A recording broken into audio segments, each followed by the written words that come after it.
అందరికీ నమస్కారం. సంకటహర వ్రతకల్పములో 2వ అధ్యాయము కథ తెలుసుకుంటున్నాం. మనం గత వీడియోలో ఏం చెప్పుకున్నామండి అంటే, ధర్మరాజుకు విజయం కలిగిందా అని చెప్పుకున్నాం. ఈ యొక్క కథలో ధర్మరాజుకు విజయం కలిగిందా, ఆ తర్వాత రావణాసురుడు ఈ యొక్క వ్రతాన్ని ఆచరించాడా, హనుమంతుడి యొక్క వ్రతాన్ని ఆచరించారా అన్నటువంటి విషయాన్ని మనము తెలుసుకుందాం. శ్రీకృష్ణుడిచే ధర్మరాజుకు ఉపదేశించబడినటువంటి వ్రతము ఇది. ఈ వ్రతాన్ని ధర్మరాజు ఎప్పుడైతే ఆచరించారో పాండవులకి విజయప్రాప్తి కలిగి వారి యొక్క రాజ్యానికి వారు చేరుకున్నారు.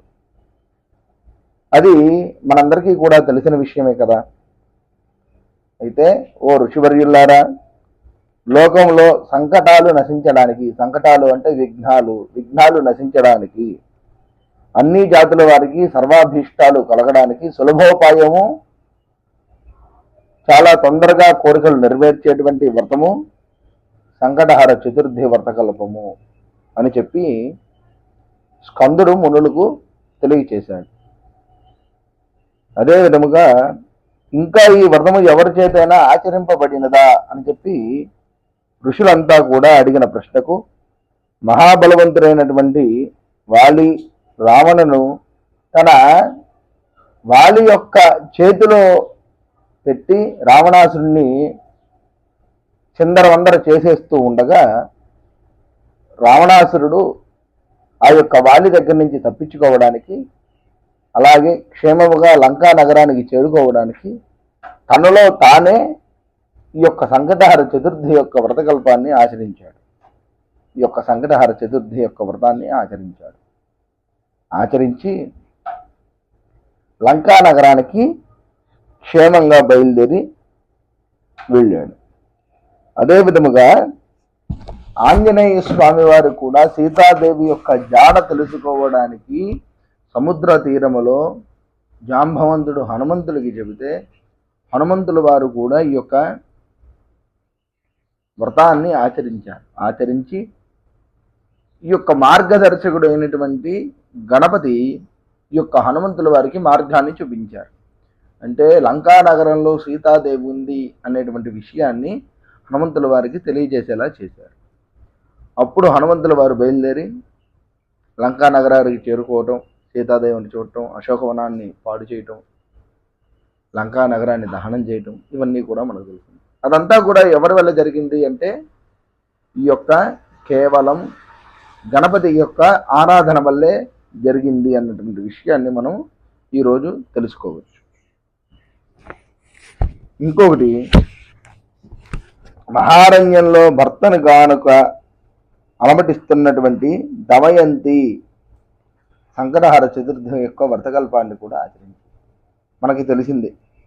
ఈ యొక్క దమయంతి యొక్క వ్రతకల్పం చాలామంది, ఈ యొక్క దమయంతి యొక్క కథలు మనకి తెలిసినవే.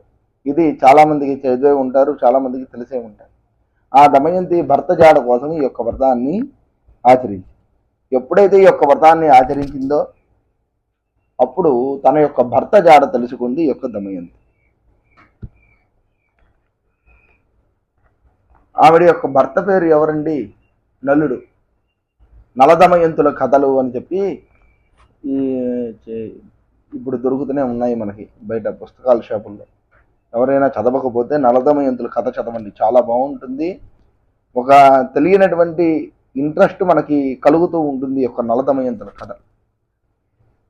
అందుచేత ఎవరైనా ఈ యొక్క కథని చదవని వారు ఎవరైనా ఉంటే వారి యొక్క కథని చదవచ్చు. అదేవిధంగా అహల్యామాతకు ఆమె భర్త శాపం వల్ల దూరమైనటువంటి ఆమె ఈ యొక్క వ్రతాచరణ వలన తిరిగి భర్తను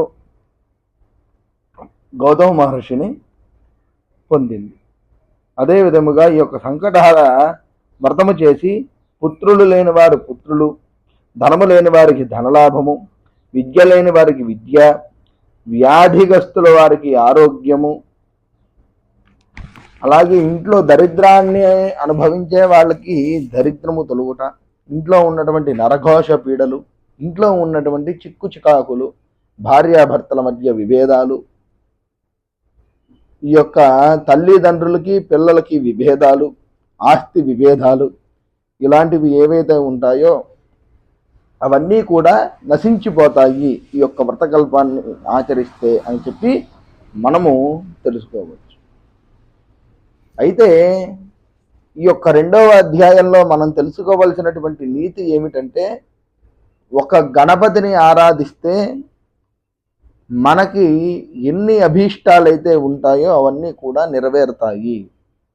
ఇంకొకటి, గణపతిని ఆరాధన చేసి మనం ఏదైనా సరే కార్యము నెరవేరినటువంటి కార్యము ఏదైనా ఉంటే ఆ యొక్క కార్యము తొందరగా నెరవేరుతుంది. మనం ఏదైనా ప్రయాణం చేస్తున్నాము, ఓం శ్రీ గణేశాయ నమః అని చెప్పి నమస్కారం చేసుకొని ప్రయాణాన్ని మొదలు పెడితే ప్రయాణంలో ఎటువంటి ఆటంకము కూడాను రాదు. అందుకని గణపతి ఆరాధన, గణపతి యొక్క నామస్మరణ అంత గొప్పది. హనుమంతుడు కూడా గణపతి యొక్క ఆరాధన చేశాడు. రాములు వారు గణపతి యొక్క ఆరాధన చేశారు. అహల్యాదేవి కూడా గణపతి యొక్క ఆరాధన చేసింది గౌతమ మహర్షి కోసం. ఆ తర్వాత వాలి నుంచి రావణాసురుడు తప్పించుకోవడానికి రావణాసురుడు కూడా గణపతి ఆరాధన చేయవలసి వచ్చింది. మరి ఇంతటి గొప్పనైనటువంటి వ్రతాన్ని ఎవరైతే ఆచరిస్తారో, బుధవారము కూడా ఈ యొక్క వ్రతాన్ని ఆచరించవచ్చు. చతుర్థి నాడే కాదండి, చతుర్థి అంటే చవితి రోజు, చవితి రోజే కాదండి, ఈ యొక్క వ్రతాన్ని బుధవారము 11 బుధవారాలు కానీ 21 బుధవారము కానీ ఆచరించవచ్చు.